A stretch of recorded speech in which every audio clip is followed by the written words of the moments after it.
안녕하세요. 경제유치원의 이시안입니다. 기업의 목적은요, 돈을 버는 거죠. 멋진 말로 이윤추구라고 하지만 어쨌든 돈을 버는 거잖아요. 그러면 기업의 능력치는요, 매출, 그러니까 돈을 얼마나 많이 벌었나 이런 것들로 표현이 가능한데, 더 정확하게는 실제로 나가는 돈도 있으니까 들어온 돈과 나가는 돈을 플러스 마이너스해서 남는 돈, 말하자면 이익이라는 것이 기업의 능력치라고 할 수 있을 것 같습니다. 문제는요, 이 이익의 종류가 너무 많아요. 여러분 얼핏 들어보셨겠지만 영업이익, 경상이익, 매출이익, 당기순이익 등등 정말 많잖아요. 그래서 이런 말도 하죠. 매출이익은 괜찮은데 당기순이익이 적자다. 이런 말들. 아니, 이익이 흑자면 흑자고 적자면 적자지 어떤 이익은 흑자고 어떤 이익은 적자다. 왜 그럴까요? 그래서 오늘은 이익의 종류를 한 방에 깔끔하게 정리해 드리도록 하겠습니다. 매출액은요, 실제로 기업이 얻은 금액을 말합니다. 서비스건 상품이건 팔아서 들어온 모든 돈이라고 할 수 있죠. 이 매출액에서 원가를 뺀 돈을 매출이익이라고 할 수 있어요. 흔히 우리가 생각하는 이익이라고 했을 때 매출 마이너스 제품원가, 이게 바로 매출이익이라고 생각하시면 됩니다. 하지만 물건이나 서비스를 팔 때는 원가로 들어가는 돈 말고도요, 또 들어가는 돈들이 있어요. 직원들 월급이나 건물 임대료 같은 경우, 마케팅비 이런 것들은 원가로 계산하기가 애매할 때가 있거든요. 그래서 그런 것들을 판매관리비, 일반관리비라고 해서 따로 생각을 해줍니다. 판매하기 위해서 들어가는 돈이 판매비입니다. 판매를 하려면 마케팅도 해야 하고요. 가끔은 출장도 가야 하고 영업하는 인력들의 인건비에, 그리고 때로는요, 거래처 점심 식사라도 대접을 해야 될 때가 있거든요. 이런 것들이 판매비고요. 일반 관리비 혹은 그냥 관리비는 일단 사무실 임차료가 있죠. 그리고 수도세, 전기세 같은 것도 있습니다. 재미있는 것은 인건비 중에서 회사에서 경영지원 팀들 있죠. 총무나 회계를 맡는 팀의 인건비는 관리비에 들어가요. 임원 월급도 관리비에 들어갑니다. 그러니까 물건 만드는 데 들어가는 돈은 제조원가, 그것을 판매하는 데 들어가는 돈은 판매비, 그 외에 들어가는 돈은 관리비. 크게 보면 이렇게 생각하시면 되겠습니다. 그래서 물건을 만드는 공장에서 경영 지원 업무를 맡은 사람의, 바로 이 사람의 월급을 이렇게 지급할 거 아니에요. 이 돈은요, 제조 원가에 들어갑니다. 제조 원가라고 해서 물건을 만드는 데 들어가는 돈이라고 생각하시면 돼요. 원가처럼 보이기도 하고, 어쨌든 원가라고 쓴 겁니다. 그런데 영업점에서 판매를 하는 사람, 이 사람한테 월급을 주잖아요. 그러면 이때 들어가는 돈은 판매비가 돼요. 제조 원가가 아니라 판매비에 들어가게 되는 거죠. 그리고 본사에서 여기서 경영지원 업무를 맡은 사람한테 월급을 주잖아요. 그럼 이것은 관리비가 됩니다. 같은 월급을 받아도요, 다 항목이 다른 거죠. 이렇게 판매비와 관리비를 이렇게 합쳐가지고 얘네들을 판관비라고 부르게 됩니다. 물건을 만드는 데 들어가는 비용을 제외한 비용을 다 합한 것이 그래서 판매관리비다라고 생각하시면 되겠습니다. 매출이익, 매출 총이익이라는 것은 매출액에서 물건을 만드는 데 쓴 제조 원가를 빼면 나오는 돈을 말해요.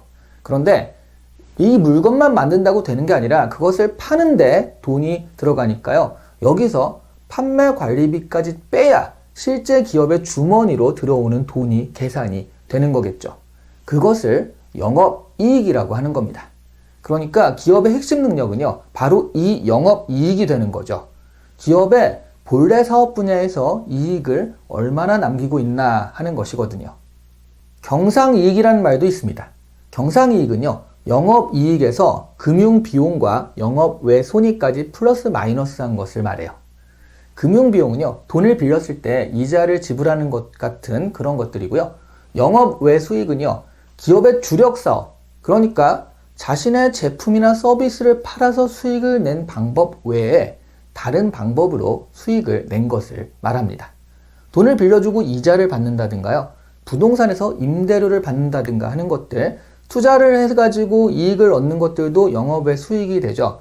일례로요, 테슬라 자동차가 비트코인을 샀잖아요.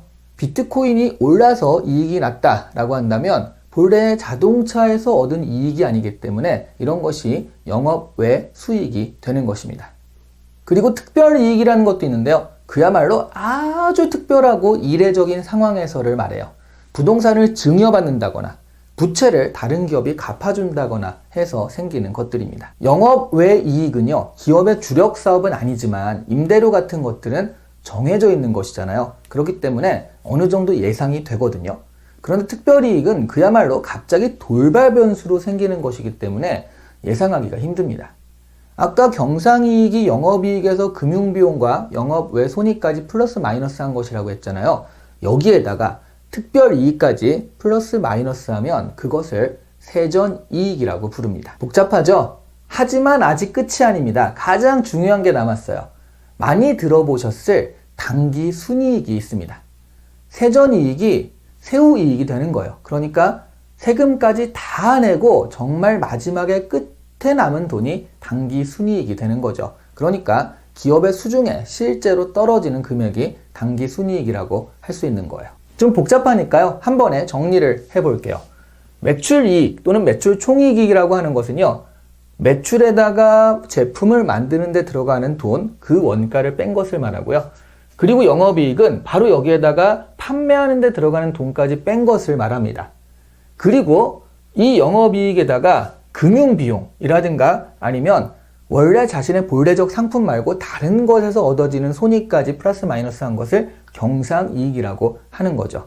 그리고 이 영업의 손익 중에 특별손익 해가지고 정말 특별하게 갑자기 일어난 그런 것들까지 합하면은 세전이익이 되는 거고요. 여기다가 이제 세금을 내잖아요. 세금까지 내가지고 한 것을 단기 순이익이라고 하는 것입니다.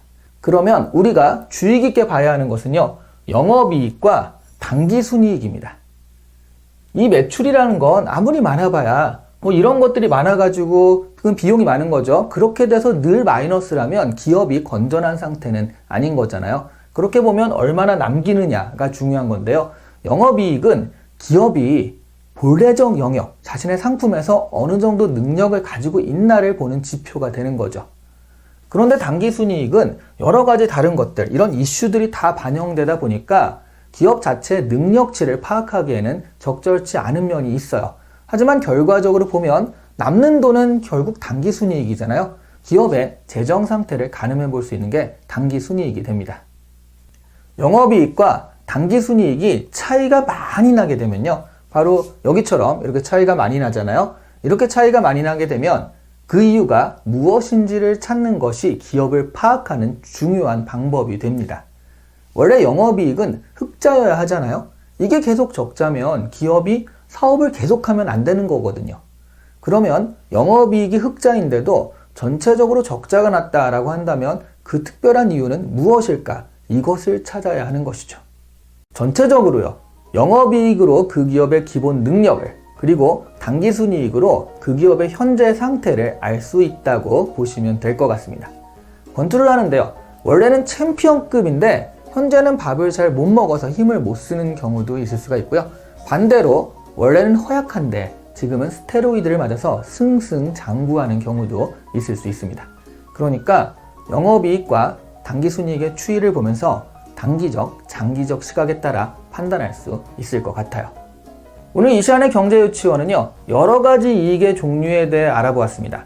헷갈리시면요, 영업이익과 단기순이익, 이 두 차이 정도만 기억하셔도 괜찮을 것 같습니다. 좋아요와 구독, 그리고 많은 분들에게 와, 경제유치원 너무 괜찮지 않아? 라는 이 입소문 좀 부탁을 드릴게요. 감사합니다.